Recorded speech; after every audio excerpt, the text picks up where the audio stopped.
نوم کو، نوم کا مطلب ہوتا ہے نیند، سونا، نوم نیند کو اللہ تعالیٰ نے اخی الموت کا لفظ کہا. اخی کا مطلب ہوتا ہے بھائی. کہ نیند جو ہے وہ موت کا بھائی ہے. ایسے تم سوئے ہوئے ہو، تمہیں پتہ ہے تمہارے آگے پیچھے کیا ہو رہا ہے؟ نہیں پتا نا. تو یہ ایک عارضی موت طاری ہو گئی. کیا ہو گئی؟ اخی الموت، موت کا بھائی ہو گئی. جب آپ سو جاتے ہیں تو ختم، آپ کو کچھ پتہ چلتا ہے؟ کوئی آگے چلا گیا آپ کے روم میں، لائٹ کھول دی، لائٹ بند کر دی، پتہ نہیں چلتا. اس لیے نیند کو موت کا بھائی کہا. اب آ جائیے، جب اللہ تعالیٰ نے ان سے سب سے یہ وعدہ وغیرہ لے لیا، جنت وغیرہ، یہ جو بھی لوازمات تھے یہ سب کچھ دکھا دیے، اب یہ وعدہ ہو گیا، صحیح ہے. اس کے بعد اللہ تعالیٰ نے ان پر عارضی کیفیت موت طاری کر دی جو نیند میں ہوتی ہے، کہ وہاں پر ان تمام ارواح پر عارضی نوم کہہ لیں یا موت کہہ لیں، وہ طاری کر. یہ بات میں کیوں سمجھا رہا ہوں اتنا زور دے دے؟ کہ بہت سے لوگوں نے، ولیوں نے یہ کہا کہ جی ہم کو تو جو ہے نا وہ یاد ہے ہم کس کے محلے میں کہاں رہتے تھے. قول و اقرار کے بعد تو روحوں کو خفتگی میں رکھا، جیسے انجیکشن لگا کے بے ہوش کر دیتے ہیں کوما میں.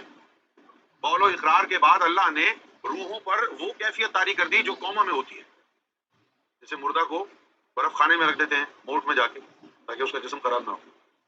اسی طرح یہ اقرار وغیرہ لینے کے بعد ان پر جو ہے یہ کیفیت ایک طاری کر دی کہ یہ خفتہ حالت میں رہے، ہوش و حواس میں نہ رہے.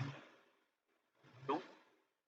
بعد میں ڈسکشن ہو، جنہوں نے جنت کے لذات یوز کیے تھے ان سے ملاقات ہو، وہ کہیں بھائی تم نے یہ کیا کیا، یہ کیا ہوا؟ یا جو اللہ کی ٹکٹکی باندھ کے دیکھ رہے تھے ان سے ملاقات ہو اور وہ کہیں کہ ابے یہ کیا کیا، جاؤ جا کے بولو کہ ہمیں تو چاہیے. سارا نظام بگڑ جاتا. لہٰذا اب یہ قول و اقرار ہو گئے، چلو بند کر دو سالوں سب. تو ان کو جو ہے خفتہ حالت میں سوئی ہوئی. اچھا، اب وہاں سے جب نیچے آئی ہے، کیونکہ میں نے ذاتی طور پر بڑی کوشش کی کہ مجھے یاد آ جائے کہ میں نیچے کیسے آیا تھا. کوئی یاد نہیں. کیوں؟ کہ ہوش و حواس میں نہیں تھی اس وقت. قول و اقرار ہوئے ہیں، اس کے بعد جو دوسرا قول اگر ہوگا تو وہ کب ہوگا؟ جب مرشد سے آمنا سامنا ہوگا. مرشد کا آمنا سامنا ہوگا، مرشد اس روح سے پوچھے گا چل کھڑی ہو جا.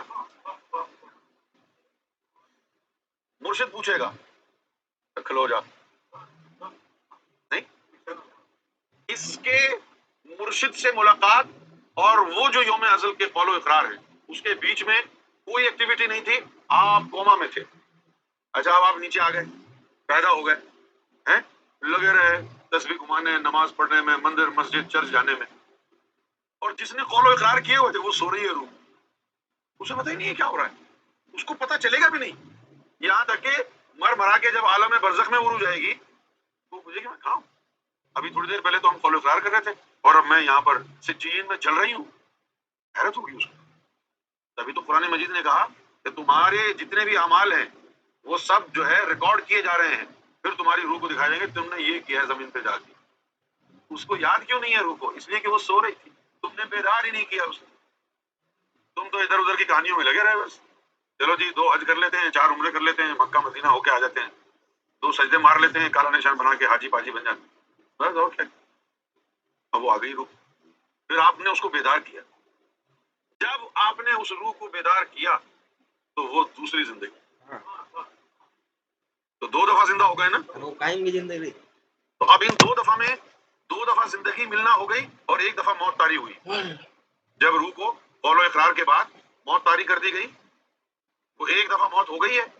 پیدا ہونے سے پہلے ہی 1 دفعہ جی لیے اور 1 دفعہ مر گئے، اور ابھی پیدا ہوئے نہیں. آپ پیدا ہونے سے پہلے ہی 1 دفعہ جی لیے، 1 دفعہ مر گئے. اس کے بعد مقدر والا کوئی ہوا، اس کو کوئی مرشد کامل مل گیا. آج کے زمانے کو چھوڑ دو، آج کے زمانے میں تو مقدر کی ویلیو نہیں رہی. گوھر شاہی جب آ گئے تو جو چاہے اپنا مقدر بنا لے، آ جائے گوھر شاہی گئی. کسی بھی دھرم سے ہو، کسی بھی مذہب سے ہو، مقدر چمکا لو. جس کو پھر مل گیا مرشد کامل اور جس کی روح بیدار ہو گئی. اب یہ دو زندگیاں ہوں. اب کیا ہوگا پھر فائنلی جب موت آئے گی؟ اب وہ موت آئے گی جسم. تو ایک موت اور ایک زندگی اوپر ہو چکی ہے. ایک زندگی اور ایک موت یہاں ہوگی. یہاں ماں کے پیٹ سے نکلنے کو زندگی نہیں کہا گیا، اس روح کو بیدار کرنے کو زندگی کہا گیا. ماں کے پیٹ سے جو نکلنا ہے وہ زندگی نہیں ہے. ماں کے پیٹ میں زندگی تو تھا، تو ماں کے پیٹ میں زندہ نہیں تھا تو باہر آ کر کے کہو گے یہ زندہ آیا، زندہ ہوا ہے. وہ تو پہلے بھی زندہ تھا، ماں کے پیٹ میں زندہ نہیں تھا. تو انہوں نے کہا کہ اے ہمارے رب، 2 مرتبہ ہم کو تو نے مارا ہے اور 2 مرتبہ تو نے ہم کو زندگی دی ہے. فَآتَرَفْنَا بِذُنُوبِنَا، تو ہم اعتراف کرتے ہیں اپنے گناہوں کا. فَآتَرَفْنَا، وہی اردو ہے یہ. فَآتَرَفْنَا اعتراف کرنا، بِذُنُوبِنَا اپنے گناہوں کی. پھر پوچھ رہے ہیں اب فَهَلْ إِلَىٰ خُرُوجَ مِن سَبِيلٍ، کوئی باہر جانے کا راستہ ہے اب؟ فَهَلْ إِلَىٰ خُرُوجٍ مِن سَبِيلٍ، حاجی صاحب کی طرح پڑھ رہا ہوں. فَهَلْ، تو پھر إِلَىٰ خُرُوجٍ مِن سَبِيلٍ، تو کوئی راستہ ہے جہاں سے ہم باہر نکل جائیں، یعنی نجات ہو جائے گی اب ہماری. یہ پوچھ رہے ہیں لوگ اللہ سے. نجات ہوگی یا نہیں؟ ان کی ہو جائے گی. پوچھو کیوں؟ کیونکہ 2 دفعہ زندہ جو ہو چکے ہیں ان کی روح بیدار ہے.